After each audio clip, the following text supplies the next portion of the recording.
kind of puts it in perspective, and all of our partners are incorporating all the state-of-the-art technology to make that happen as a system. So it is the same in some aspects. Some of the materials are the same, but the computing power and the technology to build the spacecraft, it is the safest spacecraft for humans ever created. For our astronauts, it will go farther than we've ever gone before on Artemis 1, 40,000 miles beyond the moon, and we are super excited to see how it perform. That heat shield on the back end is going to show us how we've taken that material from the Apollo days and brought that into the 21st century from a new way of manufacturing it, as well as larger. The Orion is about 30% larger than the Apollo crew module or capsule as well. So some things are the same. We've built on the past and just made it thousands times better. We're standing on the shoulder of giants, but we're ready to go. And I think, I saw one more question over here in the, looks like third row. Hi, my name is Kane Fairbaugh. I'm with Voice of America, and my question is less technical and a little bit more emotional. Certainly, most of you were either little or not even born yet when all of this happened the last time. And if you've got children, they certainly have never seen this occur in their own lifetimes. And maybe you could each maybe share some of the emotional sort of response it is to be in this moment, close to the launch where this is all going to start again, and you're at the end of a very, long process, but maybe tell us how you feel emotionally right now to be in this moment. Start here with Jim. Let's start with Ralph. He keeps having to go last. Let's start with Ralph. Happy to start with this. You're fully right. This is an extremely emotional moment, and in my career I have launched several spacecraft, so this is not the first one, but certainly one of the most exciting ones. This is no question, yeah. Usually you have a lot of tension. I mean, during the development program, you have problems to solve, you have interfaces to solve, and finally you make it, and then this is the moment when it comes to the countdown, yeah, and then tension starts, and well, let's cross fingers, everything works well, yeah. Tension is rising, and we are fully excited here. So for me, this is a personally exciting moment for me as well. I was born and raised in Titusville, and my parents came down from Pennsylvania to be a part of the Apollo program, and so I'm the Apollo generation, times one, I guess, X1, and just super excited for me to be here in kicking off the Artemis generation, and to see that in one lifetime is quite incredible. My family, met my husband as part of the aerospace industry. My son's in it now, and my daughter was talking about the other day how they're all coming in to see the launch on Monday, and I asked her, what do you think about this? Because she's not in the industry, but she's certainly seen her dad and I working in it for a lifetime, and she says, I think it's really cool, and she said, I can't wait for my grandkids to tell me, hey, Grandma, we can't come over this weekend. We're going to go vacation on Mars. So do you want us to bring you something? And she's going to say, just bring me a picture. But, I was there on day one. So we're excited as a family. And we've got Lockheed Martin team flying in and driving in from all over the country. And, we're going to have a lot of fun. And we're going to be excited. And we're going to watch every single day of those 42 day of the mission, and just looking forward to that information come flowing in, and take all that and go from there. Okay.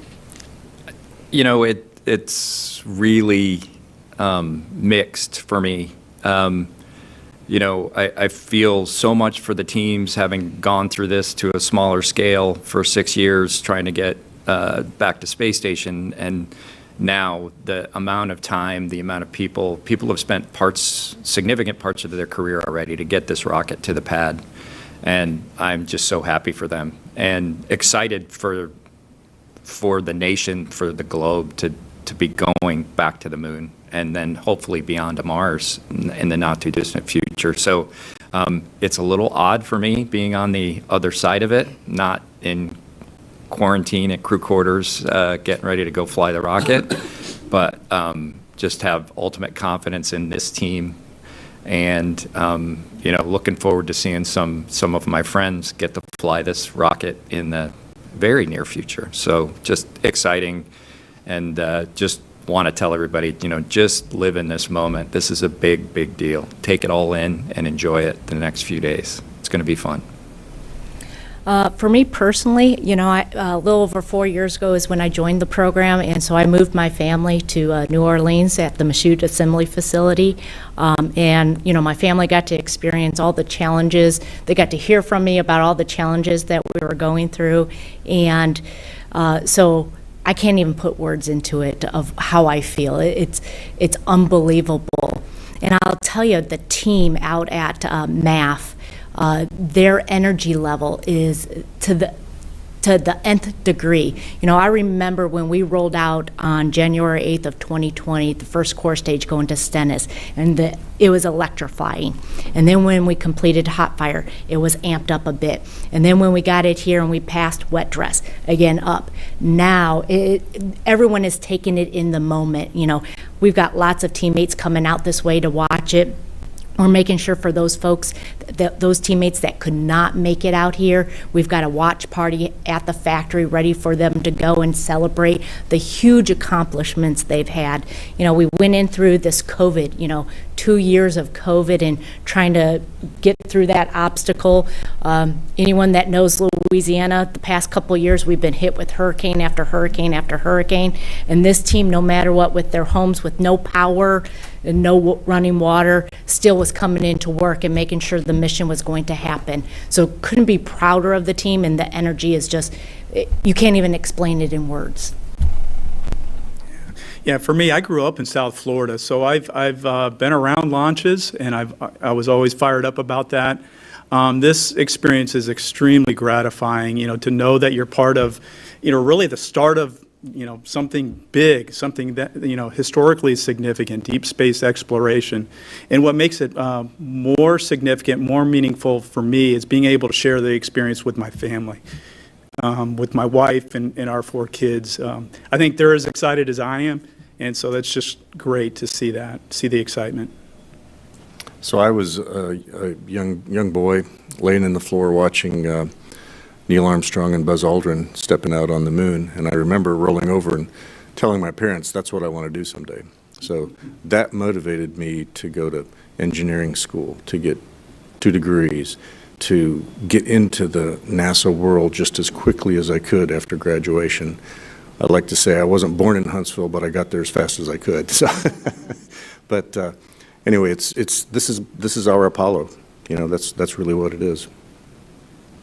And I'll say on the non-emotional front, our team has to manage their emotions right now. I'll get to emotions in a second, because we have 3 very clear objectives: get the vehicle to orbit, test it, understand how it operates, understand where we need to come home early if something's wrong, and make that decision.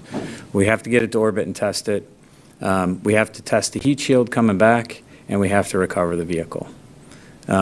And we have to balance risk through that whole mission. Every time we make a decision, we commit to go to the moon, we've made a decision that limits how we can come back. We still have options. We might have to decide, do we need to come back?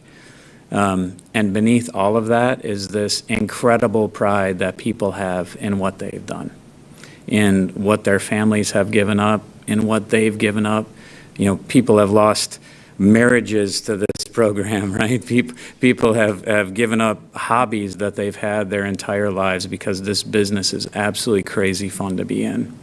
And so beneath all of that technical, all of those decisions we have to make, the pride and emotion that people have is truly, truly incredible. I think that's a great note to wrap up on. Jim, anything you want to add for closing remarks? No, I just want to emphasize that this is the team that has made it happen. I said at the Flight Readiness Review the other day where, there are tremendous people in that room. And I said at the start of it, I said, 99% of the people responsible for getting us there to that Flight Readiness Review were not in the room. And those are the folks that I want to highlight and ask all of these folks on your team to thank them for me personally and thank their families. And that's what this is about, is the people that built it and the people that really have ownership of that. And for me, that's everybody really across the world when you look at this panel, but certainly those folks in the U.S. that helped us get here. Thanks, and with that, I'd like to thank you all for joining us. You can learn more about the mission by going to nasa.gov/specials/Artemis-Roman numeral 1. That's all lowercase letters. And thank you for joining us.